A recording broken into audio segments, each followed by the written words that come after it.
Doyo. Sekali lagi. Assalamualaikum warahmatullahi wabarakatuh. Waalaikumsalam warahmatullahi wabarakatuh. Alhamdulillah. Apa kabarnya anak-anakku?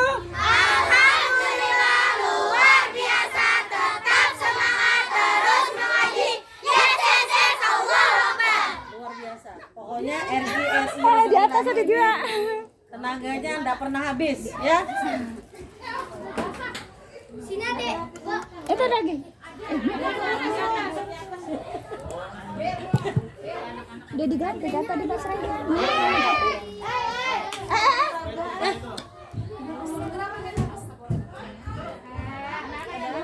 Laki-laki di atas baterainya habis. Ya. Pokoknya anak-anak RGRI luar biasa, mantap, tenaganya enggak pernah habis ya. Suaranya selalu kencang. Ada iklan kamu di atas? Ada iklan? Oh, isi parut. Iya.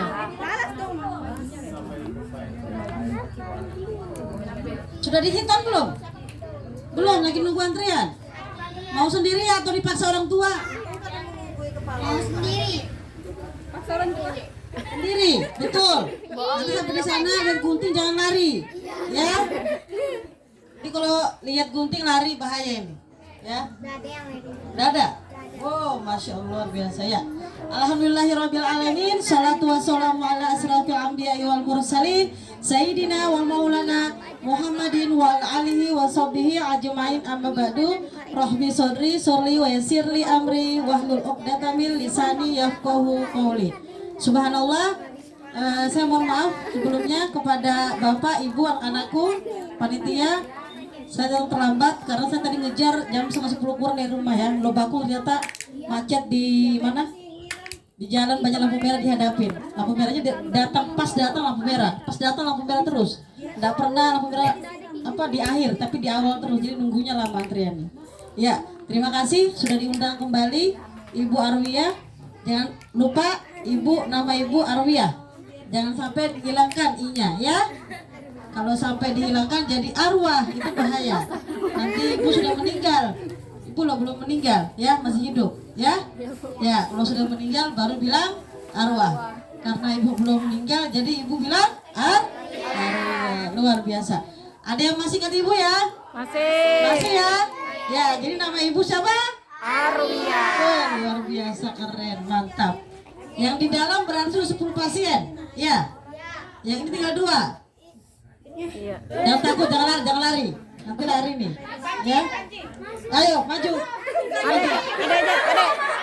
Ada aja. Maju. Padel enggak? Stop.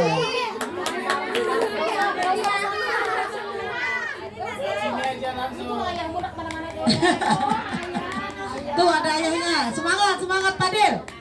Semangat. Padel ya namanya ya? Oh, Bapak. Ini Padel. Panji. Oh, Panji. Ini Panji. Ya. Selamat menikmati ya. Nanti kamu menyusul. Selamat. Ya. Terima kasih kepada ibu-ibu yang sudah hadir, luar biasa panitianya. Memang kalau RKRI ini ada lawannya nih. Kalau orang Bugis bilang degaga lawangi ya. Ya, jadi luar biasa. Pokoknya top markotop. Mantap ya. Baik, ayah bunda, anak-anakku, kalau berbicara tentang hitan, ya berbicara tentang hitan, sejarahnya sebenarnya ada 2 versi, ya. Yang pertama sebenarnya ternyata terjadinya itu di zaman Nabi Adam. Jadi ketika Nabi Adam itu sudah diciptakan oleh Allah, ternyata sudah ada hitan. Tapi hitannya zaman dulu sama sekarang itu berbeda. Ibu ulangi ya, hitannya zaman dulu sama zaman sekarang itu berbeda. Kenapa? Nabi Adam itu diciptakan dari tanah, ya. Jadi dia tidak punya orang tua. Nanti anak-anakku, perhatikan. Kalian kalau sudah dihitan, ya, kalau sudah dihitan, kalian harus jadi orang baik. Kenapa dihitan itu tujuannya mengabdi. Mengabdi kepada siapa? Kepada Allah Subhanahu wa taala. Jadi ayah bunda ceritanya begini. Ketika Nabi Adam diciptakan, Nabi Adam itu kan disuruh tinggal di surga ya, beserta dengan istrinya Hawa diciptakan. Tapi ada satu syarat, ketika Allah menempatkan mereka berdua dalam surganya, dikasih syarat oleh Allah Subhanahu wa taala, yaitu satu, tidak boleh mendekati pohon kuldi apalagi makan. Bayangkan, mendekati saja tidak boleh apalagi makan. Nah, anak-anakku yang soleh dan soleha, ketika orang tua kalian melarang, jangan pernah ke sana. Jangan ke sana, dekati aja tidak boleh, apalagi ke rumah itu. Jadi dalam hal berteman juga seperti itu. Ayah bunda saya kasih tahu triknya. Ketika ayah bunda memiliki anak yang hebat, jangan pernah mereka berteman sama anak yang tidak hebat. Kenapa? Pengaruhnya luar biasa. Saya ulangi sekali lagi, ayah bunda, ketika anak-anak kita jadi anak baik, jangan pernah mereka berteman dengan orang-orang yang tidak baik. Maka hindarkan itu, ya. Maka hindarkan. Kenapa dihindarkan? Karena memang itu kita, tujuan kita adalah menjadi lebih baik. Ya. Siap. Duduk siap. Masya Allah. Hitam itu ternyata tidak hanya laki-laki saja, tapi ada perempuan. Hitam juga ada ya, perempuan. Jadi yang perempuan juga ada di hitam. Kemudian ayah bunda, anakku soleh-soleha, ketika Nabi Adam dan istrinya dalam surga dihasut oleh iblis. Dihasut oleh iblis. Makan buah kuldi. Dia goda Nabi Adam, tidak terpengaruh Nabi Adam awalnya, tapi yang digoda adalah istrinya. Kenapa istrinya? Karena para istri biasanya itu ditakuti oleh para suami. Mama takut sama bapak atau bapak takut sama mama? Ayo, nggak tahu? Ada yang tak ada mamanya yang takut ditakuti bapak, ada ndak? Nggak ada. Berarti ayah bunda hebat. Mana? Bapakmu takuti?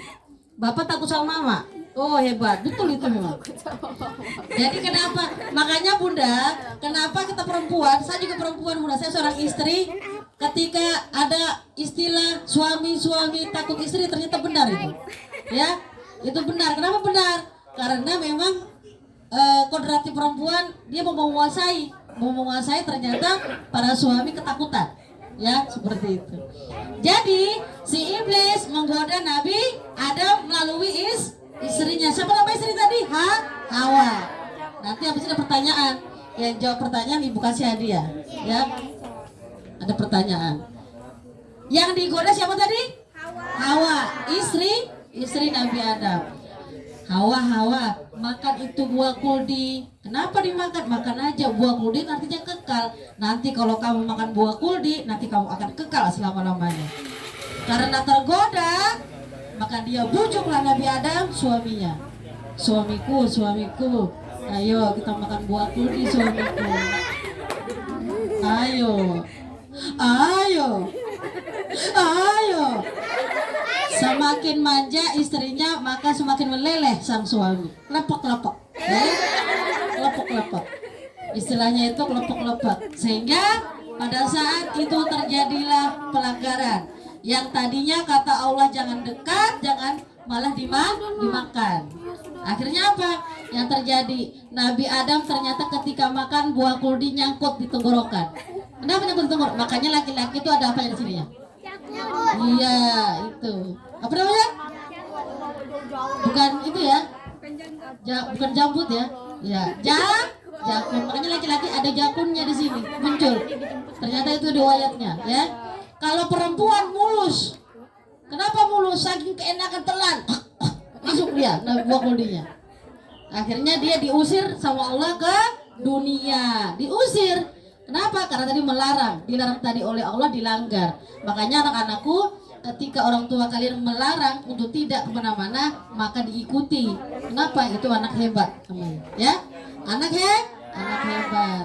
Kemudian anak-anakku, ayah bunda yang saya cintai karena Allah, ketika diusir dunia, Nabi Adam berjanji sama Allah, ya Allah ampuni dosaku, ya Allah. Dia istighfar terus menerus dengan Adam dan Hawa, meminta maaf, meminta tolong supaya masuk kembali ke dalam surganya Allah.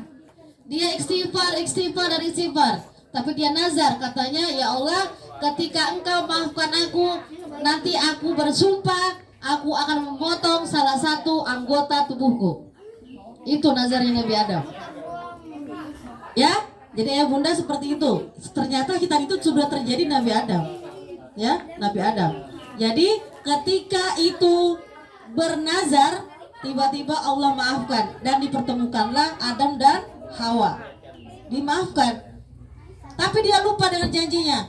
Janjinya apa? Memotong salah satu anggota tubuhnya. Kemudian apa yang terjadi? Malaikat turun ke bumi menyampaikan berita kepada Nabi Adam. Kata malaikat, wahai Nabi Adam, janjimu mana? Kalau orang Bugis janjimu taraweh. Nangdi bahasa Jawa. Nah, jadi kampung-kampung nih, ya. Janjimu mana?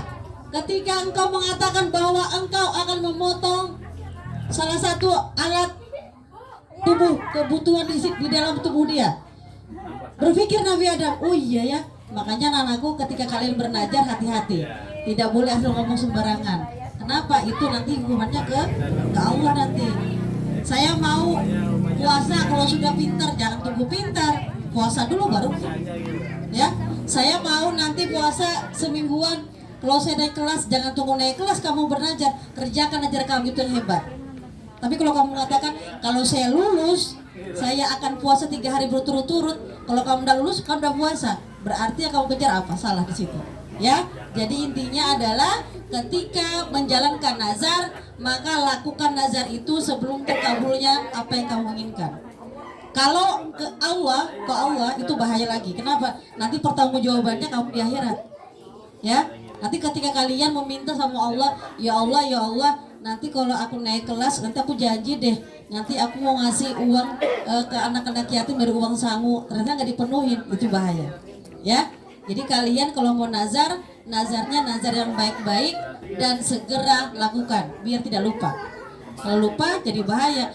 Ustazah, nanti kalau dari kabulkan oleh Allah gimana? Berarti belum kamu jalan ke sana. Contoh, nanti saya lulus SD mau masuk SMP 1, ternyata di SMP 1 nggak masuk, padahal kamu udah najar nih 3 hari berturut-turut puasa, ternyata Allah nggak kabulkan, kamu nggak terima di SMP 1, malah keterimanya di SMP 7 iketan Kadrioni. Di SMP 7 keterima, ternyata nggak keterima, padahal aku udah nazar. Jangan pernah sia-siakan nazar kamu kemarin, Allah balas nanti. Jalan kamu di SMP 7 lebih baik daripada di SMP 1. Jangan pernah berkecil hati. Itu fungsinya nazar, ya. Kemudian apa terjadi anak-anakku? Kata Nabi Adam, ya malaikat, saya mau potong apa nih? Mau potong tangan, nanti tangan saya buntung. Mau potong apa lagi? Kakinya nanti bisa jalan, bingung. Akhirnya kata malaikat memberikan informasi, kalau kamu tidak mau repot dan lihat orang, potong aja tuh zakarmu, potong aja tuh ya monasmu di ujungnya, maka dipotonglah, ya. Tapi dengan cara di zaman itu tidak tahu pakai potong menggunakan apa. Yang jelas hitan ini sejarahnya seperti itu, ya. Kemudian yang kedua dari Nabi Ibrahim dalam surah Al-Baqarah ayat 124, di situ Allah menjelaskan, kata Allah, ikuti perintahku. Perintah Allah di sini tidak dijelaskan hitan, tapi yang jelas adalah ketika itu Nabi Ibrahim disuruh bersuci. Bersuci di sini anak-anakku, ayah bunda yang soleha. Allah mengatakan ketika bersuci, maka untuk laki-laki itu hukumnya wajib untuk menghitan. Kenapa menghitan? Menghitan itu adalah mengupas kulit dalam zakar. Jadi kulitnya itu dikupas. Kenapa dikupas di situ? Karena ketika kita kencing, ketika kita kencing atau buang air kecil, kalau kita tidak berdahak akan tersisa di situ. Dan ketika kita sholat itu akan membatalkan wudhu kita. Wudhunya kita dasyah, apalagi sholat kita dasar. Makanya ada hitam tadi, ya. Dan ayah bunda anak-anak yang soleha, ternyata Nabi Ibrahim dihitan ketika beliau usianya 80 tahun. Bayangkan 80 tahun itu kerasnya minta ampun kulit, ya. Anak-anak wahid aja keras di bola-belana, ya ayah bunda. Apalagi Nabi Ibrahim hari itu 80 tahun dibelah Pak Ai zakarnya. Zaman dulu kada besilet Pak Ai. Zaman dulu kada ada berlaser-laser Pak Ai. Zaman dulu kada ada begunting-gunting. Kampak aja dulu ada Pak Ai. Jujur. Jadi zaman dulu tuh bekampak aja. Jadi jangan pernah membayangkan ketika wow, kampak ganal. Iya. Kampaknya lebih ganal daripada bonasnya. Tidak apa-apa boy, anak-anak begitu memang bu, jangan dilarang. Bu, jangan dilarang bu, biar aja di situ. Tidak apa-apa. Kalau ibu berdiri saya panggil, ibu duduk. Tidak apa-apa. Apa. Aman bu, aman. Kalau anak-anak biasa, kalau orang tua keliling bahaya tuh bu. Saya suruh duduk, ya aman kalau anak-anak. Jadi anak-anakku ketika itu usia Nabi Ibrahim berapa tahun? 80. Kalau sekarang usia 80 sudah jadi kakek kak? Yang ada 80 tahun jalannya bungkuk atau lurus? Bungkuk. Bayangkan kakek-kakek bungkuk di sunat. Apa yang terjadi? Silakan bayangkan ya. Silakan bayangkan. Itu di dalam kalian tidak teriak enggak itu? Aman. Alhamdulillah luar biasa.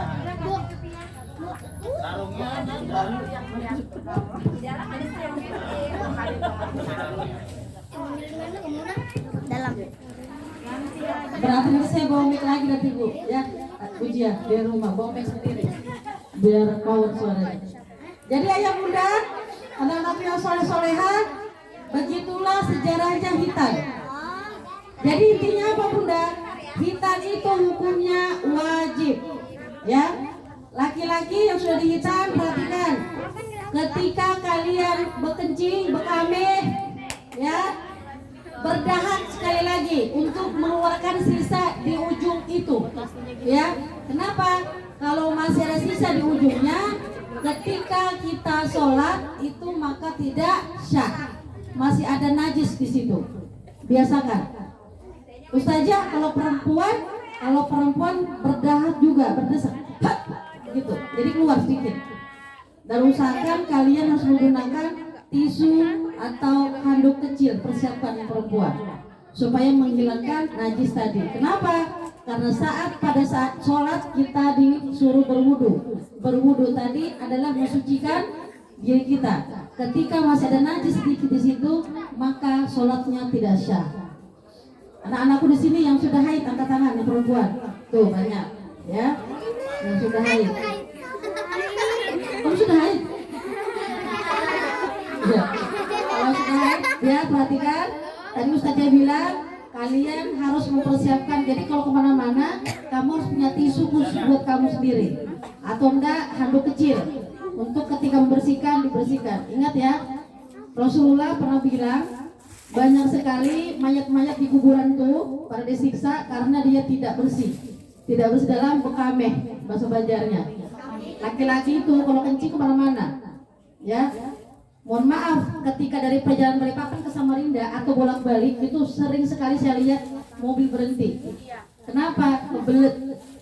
Pertanyaan Ustazah adalah ketika kebelet tadi dibersihkan enggak yang tadi? Disiram enggak air kencing tadi? Itu bahaya ayah bunda.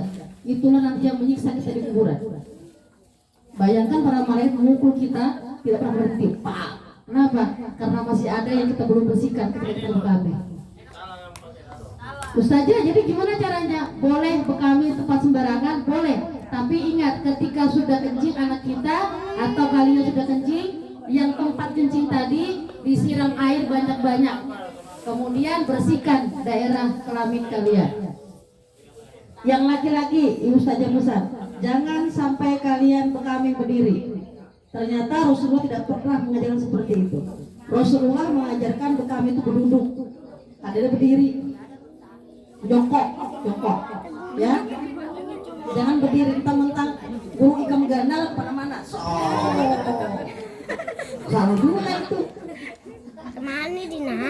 Aku mau beritahu saja kalau aku tuh disunat. Kada yang tahu kamu sunat kada, ya. Iya makan kesu. Kemudian kenapa sekarang agama-agama lain dan muslim juga ikut hitam? Ternyata hitam sangat banyak manfaatnya, ya. Ternyata agama kita sudah agama yang paling lengkap, yang paling hebat, yang paling sempurna untuk mengajarkan seluruhnya. Kemudian apa hikmah yang kita ambil? Ayah bunda perhatikan, ada 3 poin yang saya catat. Yang pertama adalah mengajarkan kepada anak-anak kita untuk beriman kepada Allah Subhanahu wa taala. Kenapa? Karena ini perintah. Ya. Ini perintah. Luar biasa. Ustazah, saya mau nanya, apakah kalau sudah dihitam dia wajib sholat? Belum. Ingat, kalau anak-anak belum balik itu bukan ditandai dengan hitam. Ayah bunda, ya. Nanti pulang ayah bunda ikam sholat. Terus sudah sunat. Langsung sholat. Ingat. ketika anak laki-laki 10 tahun baru boleh diwajibkan sholat. Di bawah itu dia masih belajar, walaupun dia sudah dihitan. Kalau perempuan bedanya dia haidnya. Laki-laki dehidrasi tetapi 10 tahun ke atas, atau minimal dia mimpi basah. Ingat, mimpi basah ayah atau bunda ya, atau ayahnya harus tahu anaknya mimpi basah atau tidak. Kalau tidak berarti orang tuanya tidak tahu, hebat berarti keren. Itu yang tidak salah ya. Saya ulangi, laki-laki itu mimpi basah, yang perempuan ditandai dengan haid. Ustazah, bagaimana dengan perempuan kalau dihitan? Biasanya anak-anak perempuan pada saat masih bayi dihitannya, dan dia cuma sedikit saja diambil, tidak banyak. Ayah bunda mau tahu lagi? Ternyata orang-orang bule di luar sana, ayah bunda, banyak beberapa peneliti yang mengadakan penelitian, orang-orang yang tidak melakukan hitan itu seks luar biasa, ya. Jadi nafsunya besar banget. Mohon maaf, saya katakan lagi kenapa seperti ini, supaya memang merem, kemudian memberikan ini, kalau tidak kebablasan itu bahaya, jadi hiperseks nanti ini. Ya, anak-anakku jadi ingat, ketika bekame harus berdaham, ya. Mulai hari ini berdaham, dikeluarkan di ujungnya itu, biar bersih, ya. Jangan sampai disisakan. Kalau disisakan itu bahaya, akan jadi najis. Kalau sudah najis, mohon maaf. Ingat ayah bunda, di awal-awal sudah pernah ngisi materi di RKRI, ketika menjadi anak soleh, soleha tidak mudah. Tidak mudah. Kenapa? Karena perlu ekstra pekerjaan yang luar biasa. Ya, perlu pekerjaan yang luar biasa. Kalau ayah bunda tidak memberikan contoh yang baik juga usahanya. Banyak kok orang-orang luar sana mamanya berhijab gede, anaknya nggak pakai hijab. Ternyata contoh saja tidak cukup. Ya, ingat, contoh saja tidak cukup. Anak-anakku yang di sini mau tanya, yang mamanya marah-marah satu hari pasti marah, angkat tangan. Yang mamanya marah hari-hari, tiap hari bumamai, angkat tangan. Bumamai, 1, 2, 3, 4, 5. Saya itu terus ya.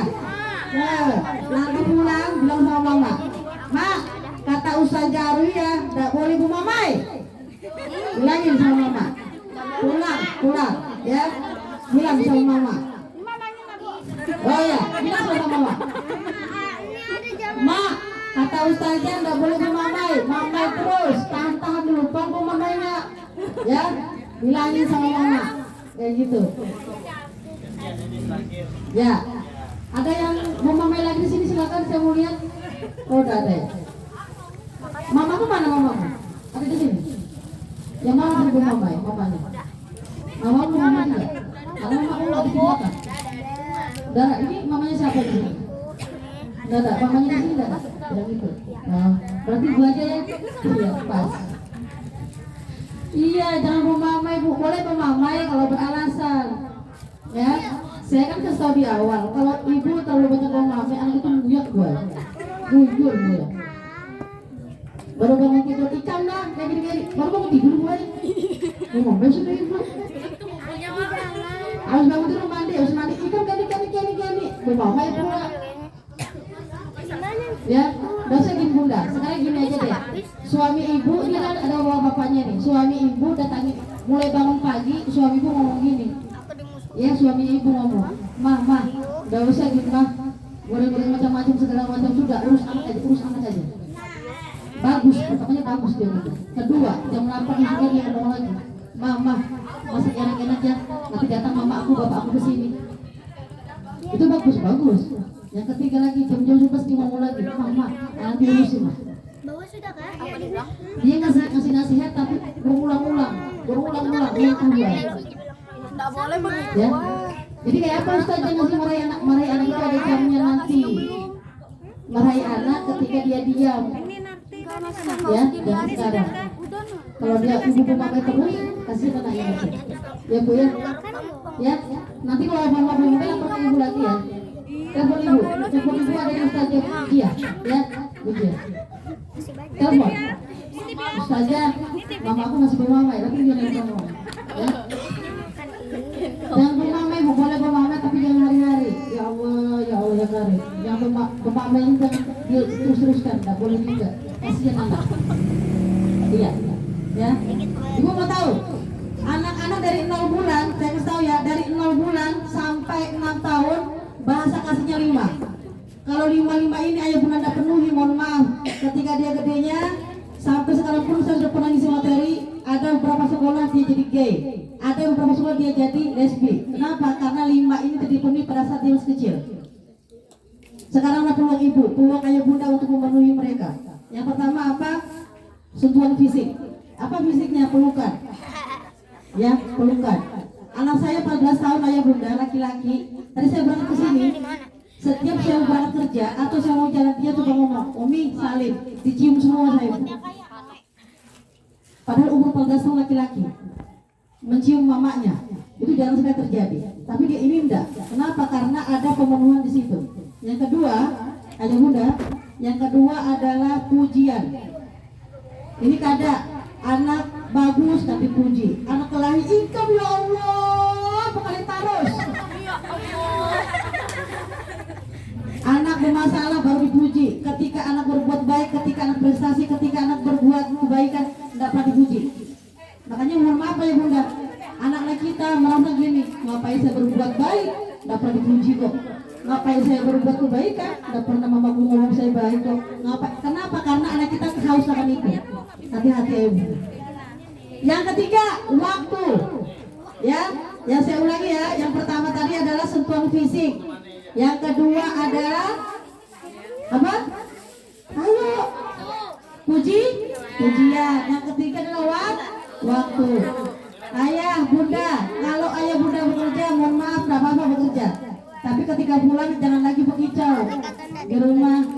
Ya Allah, ya Karim, ya Allah, ya. Apalagi si ibu udah bergaul tapi gaulnya banyak.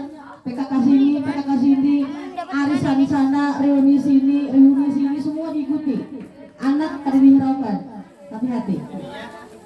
Waktu, ya, waktu. Yang keempat, ibu lagi sekali lagi. Yang pertama tadi apa? Sentuhan fisik berupa pelukan. Yang kedua apa tadi? Pujian. Yang ketiga apa? Waktu. Yang keempat hadiah. Jadi ayah bunda sekali-sekali udah satu hubungan ulang tahun deh, nggak usah. Hari ini aja, ini kan sunatan anaknya kasih aja duit 5.000, senang aja dia juga. Ya, ada yang minta hadiah, ya nanti kasih hadiah. Ya, jangan pernah ada event-event besar, nggak usah. Hari-hari aja kasih aja hadiah. Ya, kenapa dikasih hadiah? Ustazah, saya kalau kasih hadiah tuh uang saya nanti habis. Belikan balon buat 2.000, kadang mungkin habis uang ibu ay. Untuk anak ini soal astagfirullah istighfar bu. Kasih anak hadiah supaya apa? Supaya anak senang. Ibu ulangi, ustazah ulangi. Yang pertama tadi apa? Sentuhan. Yang kedua, pujian. Yang ketiga, waktu. Yang keempat, yang terakhir pelayanan. Apa tuh pelayanan? Dilayani. Anak umur 0 tahun sampai 0 bulan sampai 5 tahun itu mereka tidak bisa mandi sendiri. Ada yang bisa mandi sendiri tapi tidak bersih. Laju banarnya mandi. Apalagi dia belum bisa merangkak, masih bayi, pasti orang tuanya yang ngurusin. Ya. Jadi ayah bunda, ketika ayah bunda memberikan 5 tadi bahasa kasih kepada anak, insya Allah anak-anak kita mudah diatur. Anak-anak kita enak diberitahu. Anak-anak kita menjadi beringan tangan tapi ringan kebaikan. Selalu mau membantu kita. Ya. Seperti itu. Kalau ayah bunda mengacaukan semua nanti bahaya. Ya. Yang pertama tadi apa? Yang pertama satuan fisik, yang kedua pujian, yang ketiga waktu, yang keempat hadiah, yang kelima pelayanan. Ya apa ya? Nanti tulis di kertas, taruh di pintu, bilang sama mama sama bapak, ma, pak, saya perlu ini. Tulis ganal, pakai karton, ya, karton warna pink, tulisannya warna hitam. Taruh di pintu kamar mama sama bapak. Begitu bapak masuk, apa ini? Inilah pak, mak yang saya butuhkan. Tulis begitu. Ya, kalau ini udah dipatuhi mak, bahaya nih mak. Gitu, ya. Bilang sama mama. Ya bu ya. jangan telepon, oke? Nanti mau kasih keluar HP, habis ini langsung hubungi, ibu tuh kalau mau. Jadi gitu ayah bunda, ya begitu apa ya? Ketika makanya kita juga salah satu bagian dari iman tadi, kita mau mengajarkan kepada anak kita untuk jadi beriman kepada Allah. Dia mau menjalankan apa yang Allah suruh, ya. Ketika Allah tidak dilihat, emaknya dilihat. Masa Allah dilihat aja nggak lihat terus patuh sama kita tidak patuh? Bahaya, ini bahaya. Yang terjadi adalah ketika kita meninggal dunia, anak kita nggak sholat. Kenapa? Dia takut sama kita. Itu yang bahaya. Jadi anak rangkul, bukan jadi musuh tapi jadi kawan. Ya, Ustazah tegas sama lembek sama. Tegas sama lembek ya beda. Tegas buat keras, ya. Ada jangan lemah lembut tapi lembek. Ada itu. Ada tenang dia, ya Allah anakku, kenapa kamu kakimu sakit? Kalau saya kelahi aja, Bu. Ini enggak. Setiap anak kelahi jangan dilerai. Biarkan dia selesai masalah. Ustazah, dia bercambak, lu bercambak kok dilerai. Kalau dia bercambak, jangan dilerai. Biarkan dia menyelesaikan masalah berdua. Kenapa? Karena dengan begitu dia gedenya kita nggak dibebani. Kalau sudah nggak dibebani gimana intinya? Kita enak. Ini udah nikah datang ke kita, mek, anakku mek, istriku semua dia. Kenapa? Karena pada saat dia ada masalah kita tidak ikut campur. Itu yang hebat. Jadi jangan sering ikut campur ketika ada anak masalah, ya. Sama temannya. Coba lihat ayah bunda. Mereka ini kalau lain udah sampai 2 jam kemana lagi loh? Coba kita teman. Kita musuh sama sini. 3 tahun lebaran nggak pernah ya tegur. Bang tahu gitu gitu loh. Karena kita punya dosa banyak bu, mereka nggak punya dosa. Begitulah hati kita harus seperti mereka. Ketika menyelesaikan sama teman-teman pengajian, jangan pernah, ibu itu masuk lewat sini, aku lewat sana aja dan gampang udah 3 aja. Padahal saya nggak bisa mainnya muter, bungu aja orang baca. Kenapa putar gang 4? Di sini nanti di gang 3, puyungnya berjauh berjalan, menghindari tarina. Kawanan tadi ada selek tarina. Ya, ikuti ilmu anak-anak gue 2 jam sejam kawan lagi nya, jujur. Berteman, selek ngadu sama mamanya, mbak, kawanku si Ajis mak. Kita disuruh main lagi nya mbak. Tadinya mengadu, sekarangnya mau main lagi. Itulah kebanyakan anak, ya. Maka kita sebetulnya sebagai orang tua banyak belajar dari mereka, ya. Jangan sampai kita mengajari anak yang tidak baik. Itu yang pertama tadi. Yang kedua, supaya dia bisa menjalani hidup dengan tuntunan Al-Quran dan Sunnah. Ini hikmahnya hitan. Jadi hitan ini